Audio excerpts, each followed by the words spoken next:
Today we're talking all about designing your mood board. Now, I designed this series so that you can work with this no matter what season you're in, fall, winter, spring, or summer. The process is all exactly the same. So I'm going to show you step by step how I go about gathering my inspiration, cutting out pieces, putting them onto my mood board, and why.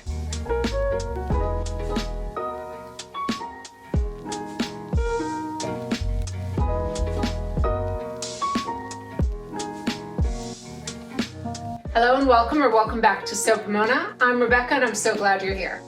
So welcome back to the channel. This is my third episode in my new series, Planning and Sewing a Seasonal Wardrobe. On this channel, I love talking all things fashion and sewing with a focus on travel and capsule wardrobes. If you haven't yet, hit that subscribe button so you never miss an upload, and say hello below in the comments. If you missed the first two episodes in the series, you can go back. I'm going to leave the links below in the description, as well as all the other links to this video. So today we are talking all about mood boards. This is my favorite part of the design process. I'm going to show you from start to finish how I made my mood boards for this season, visualization to planning, how I use these mood boards going forward in the process. All right, so I love designing a mood board every season. I change this up pretty regularly. I probably do about 3 to 4 designs per year, and this really helps me stay on track with what I'm sewing and designing. So you can see right here, I've got up my mood boards. This is for fall, winter. Sometimes I will separate seasons on each board. Sometimes I will do one just purely a vision board. But this year, as I was designing, I found 2 definite color stories when I was pulling pieces, and so that's how I've segmented mine off for the season. They are both fall winter, but I will stress I live in Florida and my fall winter is probably very different from many of yours. Our winter does not go below 50 degrees on an average day. My layering is very minimal, and so when I style for the season, I am taking that into account. This project, you can use foam board, poster board. I mean, you can pin your images directly to your wall. That's what I used to do for the longest time. It just depends on the space you're working with. Right now, we are filming in my hallway, and so this is where I usually keep my mood boards right now. My sewing space is in my bedroom, and so that just seems a little weird to have mood boards up in your bedroom. So I've started keeping them in the hallway. It's pretty much an unused space, so this works perfectly. I do have a little desk set up here, and I tend to keep my extra supplies in here. And I don't know if I've showed you guys this, but that back closet, that's my fabric stash. It is probably pretty messy right now. I have extra patterns and all my extra fabric. And then for the season, I have my fabric here on the rack, everything I've pulled so far, as well as my fall clothing on this rack. These, it's still basically summer here. It's the beginning of September, but it's still in the 80s most days. So I'm really not wearing most of this, so this is great for filming processes. Right, so how do I get started? Right, so let's go over the supplies you need. So you are going to need something to pin your stuff on. I am using foam covered boards that I got at IKEA. I really like these. They're just like a simple textured canvas covering, and they're all pinnable. And I'm going to show you the back. They just are like basically like a frame, and then you can see there's a board that you screw into the wall and attach, because I can take them down really easily and move them around. My daughter has a few as well in her room, so I really like these ones, but you can use anything you like. I got my pins off of Amazon, but you can also get them from IKEA, get them from a home goods store, get them from Home Depot. Process, I like the shorter pins. I just think they pin easier. I have a ton of them, so my natural colored ones are on this mood board, and then I have pearlized ones on this mood board. And then my daughter has like fun ones for her vision boards. You'll also need any fabric swatches you have lying around. I also often put up paint chips because it's a great way to show the colors that I'm loving. You can put up text, you can cut up magazines, I have postcards. I went into a lot of this in the inspiration video, but you're gonna see the full process in this video as well. So I start this process with my digital mood board. We'll organize it in Pinterest, and then I will see what's really standing out to me. And then I will take my favorite images, and I will often, you'll see I have a full page spread here. These are printed out on my home printer. And so what I do is I will screenshot the images of my favorite pieces, and then I will make a collage, but you could just print them out from the screenshot as well. I make up a collage in Photoshop because I have the Adobe suite, and I just print out a full sheet. I find this is faster, and these are already images that I loved anyway. Then I will go through magazines, and I'm going to show you the detailed process, and I will cut out images from magazines, and I don't just use fashion or sewing magazines. I will use travel magazines, interior design magazines, anything I see that strikes my eye. You'll see I have some sculptural images, some architecture, all kinds of things that are inspiring me.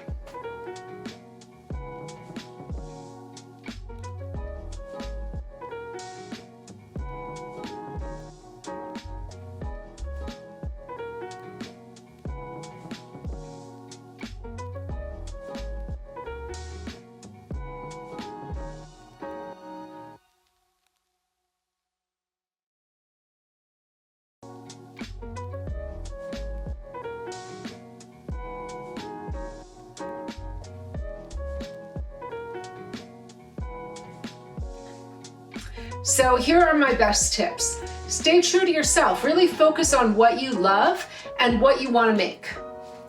Pay attention to colors and textures and fabrics that resonate with you. Less is more. After you've gathered all your inspiration, start whittling it down and curating it to make a cohesive look. Mix and match. You can use a blend of many different types of styles. Choose what you're really loving and put these together in your own unique way. And enjoy the process. Let the creativity flow and have fun with this. I love making mood boards. I find it's my favorite thing to do. You can do this process also to make a vision board, to make home boards. I used to do this all the time when I was working in interior design to plan out spaces that I was designing for. You can add sketches, add text, add anything you love.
is my favorite part, the pre-design, because yes, I have pinned a million things to this board. Am I gonna sew all of these? No way, I don't have time for that.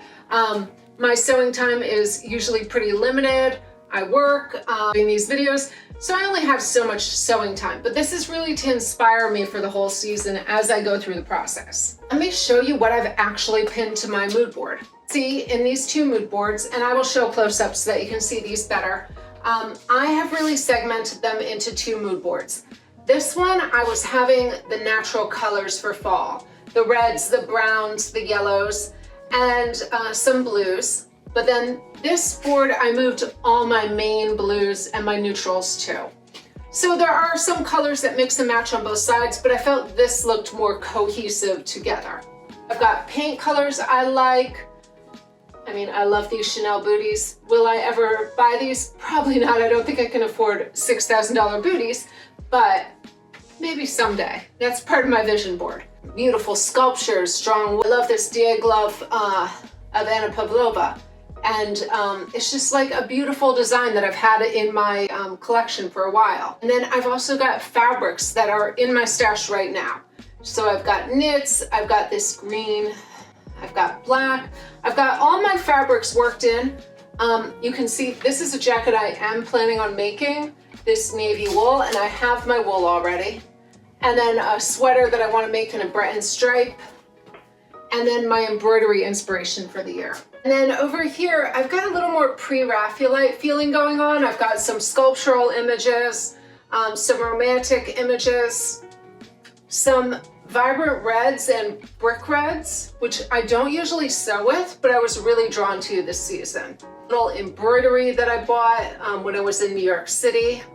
I'm planning on making a new set of rust twill pants. My old version is kind of worn out, and I want to make a more elevated version of that pant that I love and wore all the time. I've got some silk tweed in this cream color.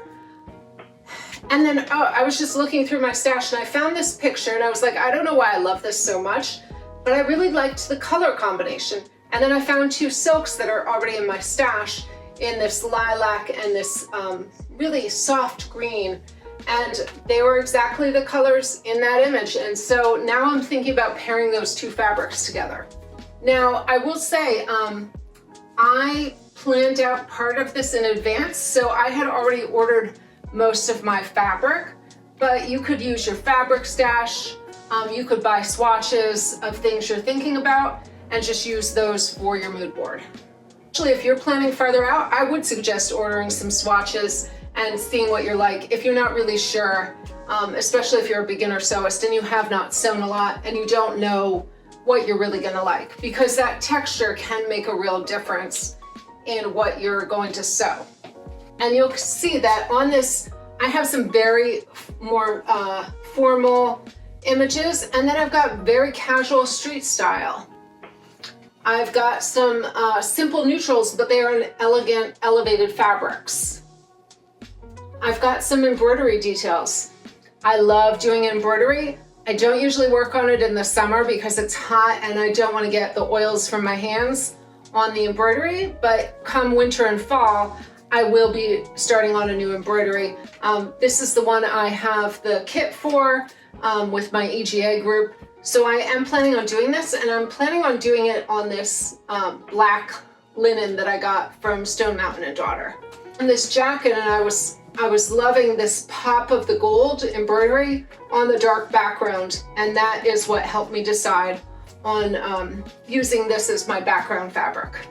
The thing I noticed when I was going through my mood board is I had a lot of these like knit texturized sweaters, and so I do knit. I have not knit. I don't knit very often because it's Florida, but in the winter I may knit something up, and I'm really loving this. So if you're a knitter and you have a pattern suggestion for a fitted short sleeve sweater, I would love that. That's what I'm looking for, something very fitted and lightweight to knit. If I can't find the right pattern, I may just look for a vintage piece to fill that gap. I was really loving different prints and pattern mixing this season, So I did buy some more fabric, which we're going to be going over fabric in a future episode, so I'll go more into my fabric stash. So this inspired me to pick up this fabric from Mood, and I really like that mix of prints in different sizes. And then my favorite piece, when we get into fabric, I'll be showing you more of this. Let me show you this. So this is a knit I picked up from Core Fabrics, and I ordered a ton of it because I'm so excited for it. It is the most luxurious knit. I'll talk more about this when I get into the fabric section, but it was so soft and cozy. And then I found these inspiration knits. This is a Michael Kors image, and I just loved these very luxurious looking knitwear. So I'm planning out some of that for myself for the winter. And I also, they had the matching rib knit, so I'm really excited to do that. And that's a color I don't usually work with, but I was really drawn to it. And you can see I have my sample up here next to the piece. I am designing for fall and winter because that kind of blends into one here. If I lived somewhere colder, I would probably design two separate mood boards. I definitely do for spring and summer. I sew different things in the spring and summer because that lasts a lot longer here in Florida.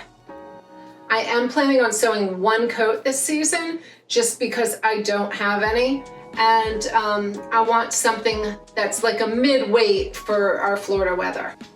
In the next episode, we're going to talk all about working with those details and leveling up your sewing game by learning new techniques to incorporate into your handmade wardrobe. So I want to know in the comments, have you made a mood board before? Are you planning on doing one this season? Is there one must-have item on your mood board or a color that you're really excited about sewing with? All right, so that is it for today. Thank you so much for watching, and until next time, happy sewing.